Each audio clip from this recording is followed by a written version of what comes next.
এসকেপেটক বৰ্জন কৰিব লাগিবই ONGC হাই ঈশ্বৰ আগৰৱালাক গ্ৰেপ্তাৰ কৰিব লাগিবই ঈশ্বৰ আগৰৱালাক গ্ৰেপ্তাৰ কৰিব লাগিবই খিলঞ্জীয়াৰ সুৰক্ষা কৰিব নোৱাৰা ONGC go back ONGC Assam বিৰোধী নীতি এই কথা পুনৰবাৰ স্পষ্ট হৈ পৰিছে। আমি বাৰম্বাৰ কৈ আহিছো যে ONGC কেৱল অসমৰ পৰা আচলতে খনন কাৰ্যৰে আচলতে কোটি কোটি টকা ৰাজহ সংগ্ৰহৰ ক্ষেত্ৰতে অকল সীমাবদ্ধ হৈ থাকে। অসমীয়া ৰাইজৰ বা খিলঞ্জীয়া মানুহৰ আচলতে সুৰক্ষাৰ ক্ষেত্ৰত বা জীৱনৰ মানদণ্ড সুৰক্ষিত কৰাৰ ক্ষেত্ৰত আজি কোপতি কোনো ধৰণৰ ব্যৱস্থা গ্ৰহণ নকৰিলে।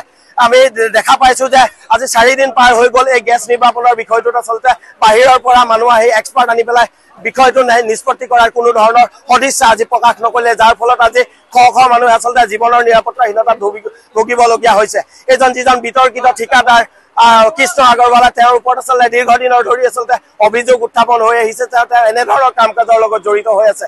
তাৰ পাছতো ONGCয়ে কেৱল মাত্ৰ নিজৰ ব্যক্তিগত স্বাৰ্থ সিদ্ধিৰ বাবে তেখেতক ব্লেকলিষ্ট কৰাৰ ব্যৱস্থা গ্ৰহণ নকৰিলে। গতিকে আমি অসমীয়া যুৱ মঞ্চ জয়সাগৰ আঞ্চলিক সমিতিয়ে ইতিমধ্যে বিতৰ্কিত ব্যক্তিগৰাকী বা ঠিকাদাৰী প্ৰতিষ্ঠানটোৰ ওপৰত আমি এজাহাৰ দাখিল কৰিছো।